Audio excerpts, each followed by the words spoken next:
Hello friends, welcome back to my channel. आज की video थोड़ी सी लेंदी होने वाली है, पहले ही बता रही हूँ, क्योंकि आज जो क्वेश्चंस करवा रही हूँ ऐसा हो ही नहीं सकता कि इसमें से क्वेश्चंस रिपीट ना हो। ये क्वेश्चंस +1 +2 के बेस पे है ही नहीं, और ये क्वेश्चंस रिपीटेड क्वेश्चंस हैं, हर एग्ज़ाम में आते हैं। और ये क्वेश्चंस ऐसे हैं कि आपको इसके लिए एमएससी बीएससी के कॉन्सेप्ट्स पढ़ने की नीड नहीं है, जस्ट फॉर्मूला बेस्ड है। अगर आपने एक बार मेरे वीडियो का क्वेश्चन भी देख लिया ना, पेपर में सेम क्वेश्चन रिपीट हो रहा है तो आप आराम से कर लेंगे, बहुत इजी है। क्वेश्चन नंबर 43, हमने 42 क्वेश्चन तक पहले सीरीज में कर चुके हैं।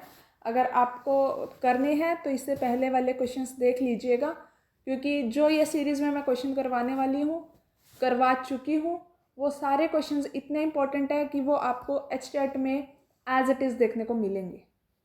तो स्टार्टिंग विद क्वेश्चन नंबर 43, यहाँ पर हमें 3 एंगुलर मोमेंटा दिए हुए हैं विच आर कपल्ड। तो find the minimum value of angular momenta. जब हम इन तीनों को कपल करेंगे तो हमें इनमें मिनिमम वैल्यू बतानी है, क्या आएगी।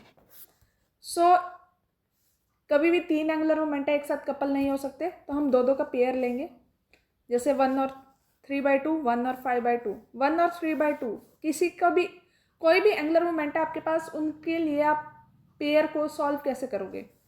एक बार उन्हें ऐड कर दीजिए, एक बार सब्ट्रैक्ट।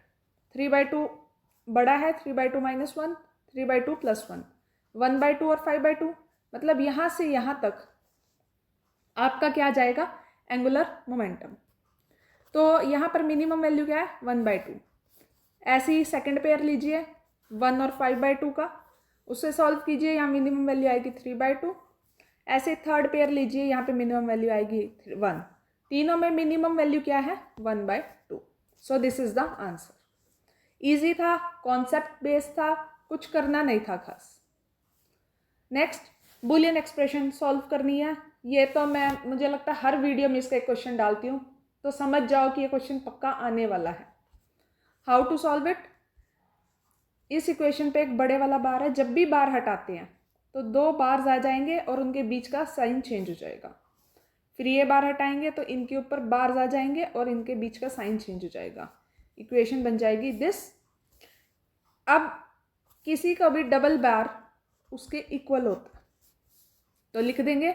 जब हम चेक करेंगे सो ये ऑप्शन में होगा तो this is the correct option. इसे आगे भी सॉल्व किया जा सकता है, बट उसकी नीड नहीं है, क्योंकि हमें ऑप्शन मिल गया हमारे आंसर का।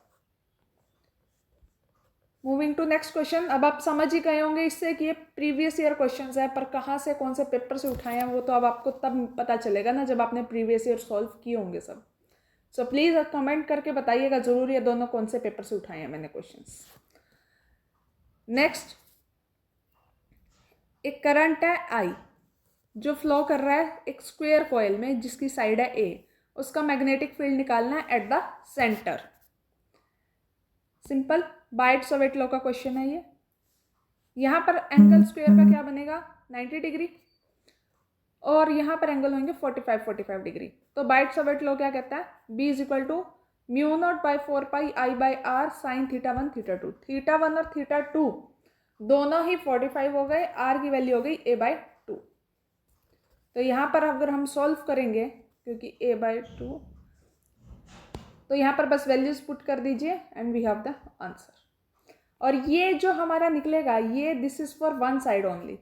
हमारी इसकी कितनी साइड है? 4 साइड। देखो फॉर वन साइड निकलेगा ये, तो कितनी साइड्स हैं? 4 साइड्स हैं।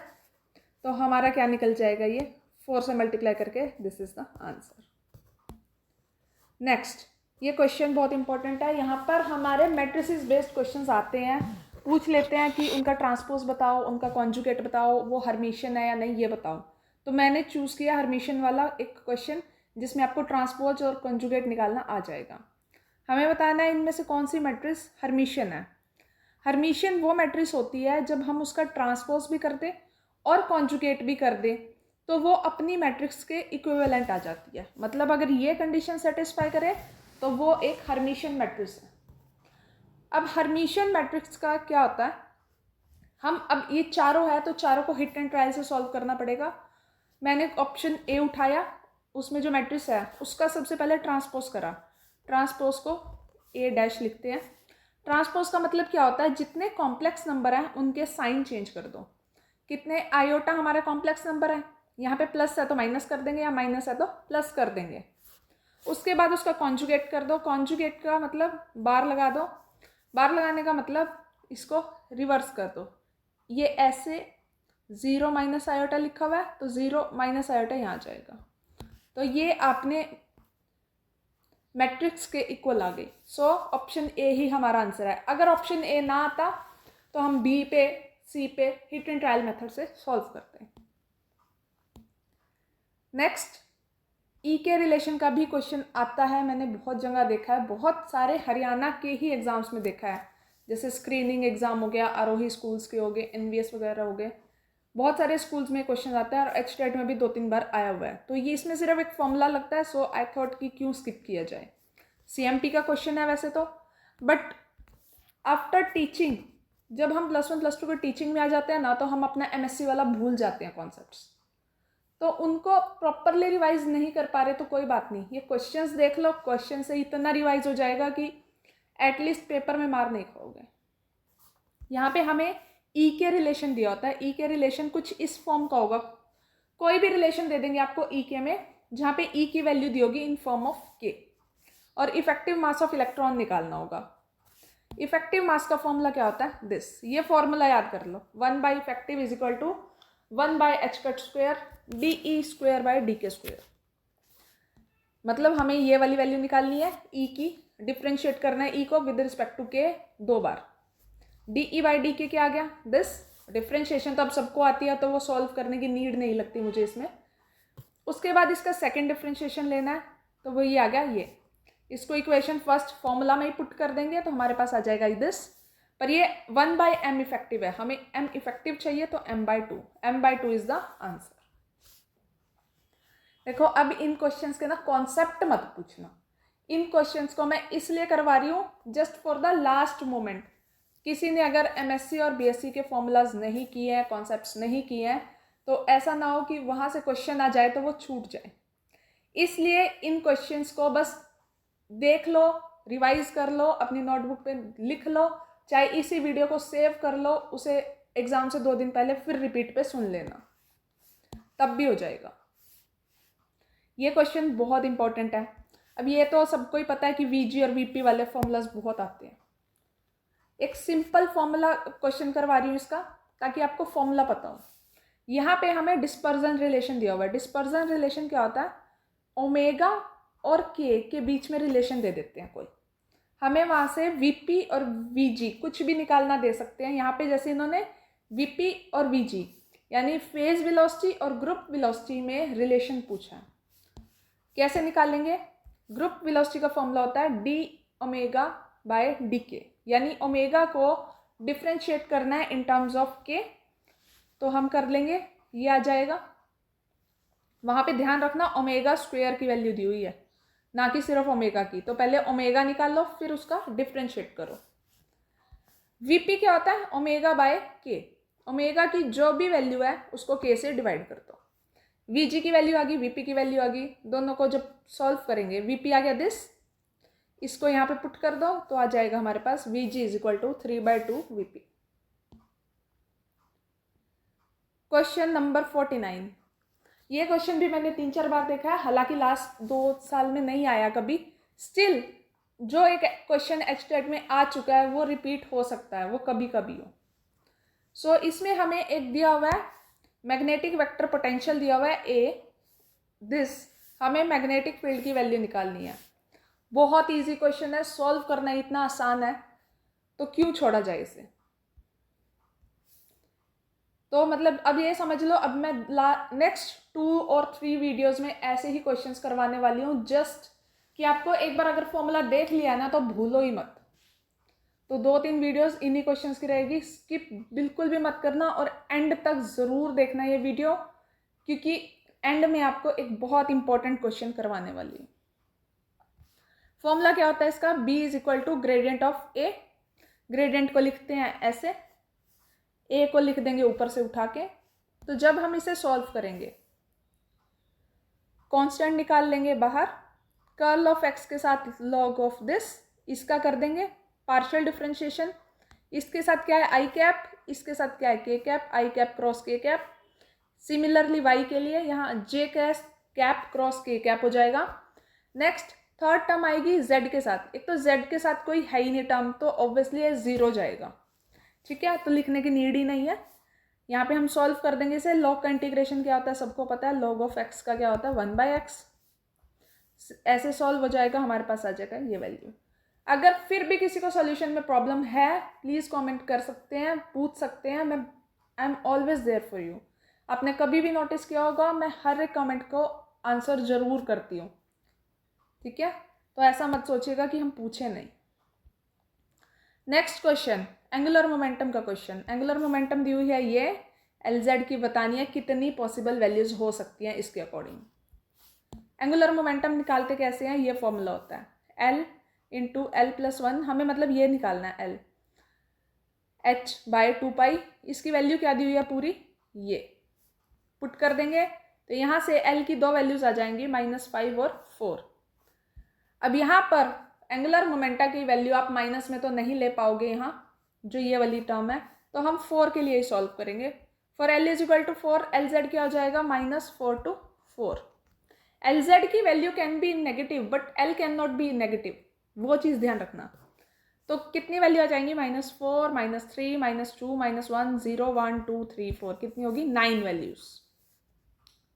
ठीक है, अब जो मैं बात कर रही थी लास्ट क्वेश्चन, न्यूक्लियर का क्वेश्चन, वेरी इंपॉर्टेंट क्वेश्चन, ऐसी जरूर आता है सॉल्व करनी। अब यहाँ पर आपको एक इक्वेशन दे दी न्यूक्लियर की, pi plus proton is equal to K0 + x। अब x बताना है हमें क्या है, सबसे सिंपल क्या है यहाँ पे, चार्ज बैलेंस करो सबसे पहला, और 90% क्वेश्चन आपके चार्ज बैलेंस करने में ही सॉल्व हो जाते हैं। तो इसलिए क्वेश्चन करवा रही हूँ, ऐसा ना सोचो न्यूक्लियर का क्वेश्चन है पढ़ो ही ना, बहुत हद तक आप इस क्वेश्चन को सॉल्व कर पाओगे। और HNET में तो चार्ज बैलेंस करके ही क्वेश्चन हो जाते हैं।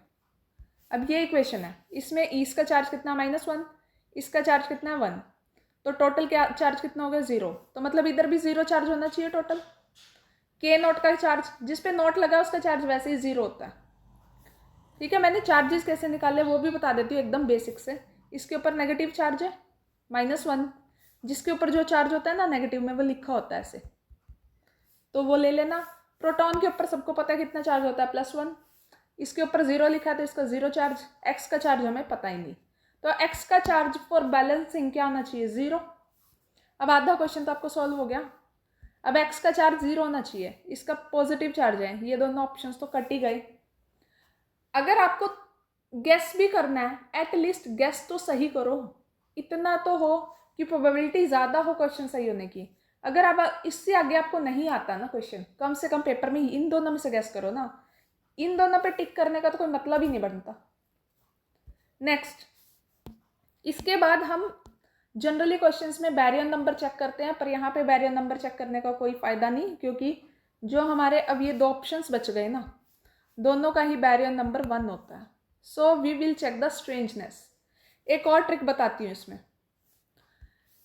अब चार्ज होने के बाद ये दोनों ऑप्शंस खत्म हो गए, ये वाला पार्टिकल स्ट्रेंज पार्टिकल नहीं है, ये पार्टिकल भी स्ट्रेंज पार्टिकल नहीं है, but K is a strange particle. इसका मतलब क्या होता है, then X must be a strange particle to balance it. यहाँ पे स्ट्रेंजनेस 0 है, इसकी स्ट्रेंजनेस अगर 1 है तो इसकी स्ट्रेंजनेस -1 होनी चाहिए, मतलब दोनों स्ट्रेंज पार्टिकल होनी चाहिए। अब इन दोनों में से स्ट्रेंज पार्टिकल ये है, सो दिस इज आंसर। तो यहाँ पे हमारी स्ट्रेंजनेस लिखी हुई है मैंने, जितने भी पार्टिकल्स हैं उनकी। अगर आपको फिर भी थोड़ा सा देखना है तो you can revise from this table. ये लीजिए, 1 सेकंड के लिए मैंने रोक दिया इसे, आप चाहे तो इसका स्क्रीनशॉट अपने पास रख सकते हैं। ठीक है, so this table is very necessary for the nuclear physics, particle physics. अगर आपको पार्टिकल फिजिक्स करनी है बस ये टेबल याद कर लीजिए। टेबल में भी क्या याद करना है, चार्जेस आपको सबके पता है, बैरियर नंबर और S याद कर लीजिए। आइसोस्पिन तो आपको याद हो ही जाती है, चार्जेस आपको पता ही होते हैं। सो सिर्फ एस याद कर लोगे तब भी आपके काफ़ी क्वेश्चन सॉल्व हो जाएंगे। Thank you so much. Please बताइएगा आपको वीडियो कैसी लगी और do you want more videos like that, और या फिर आप चाहते हो जो प्रीवियस सीरीज़ चल रही है वैसे ही चलने दूँ, या इस तरह के क्वेश्चंस और चाहिए आपको, तो प्लीज़ कमेंट सेक्शन में बताइएगा। एंड अगर किसी को आवाज़ में प्रॉब्लम लग रही है, कम आ रही है, डिस्टर्ब हो रही है, तो प्लीज़ मुझे बता दीजिए, क्योंकि आप लोग फीडबैक ही नहीं दोगे तो मुझे पता कैसे चलेगा कि सब कुछ प्रॉपर चल रहा है या नहीं। Share with your friends, please like the video and thank you so much.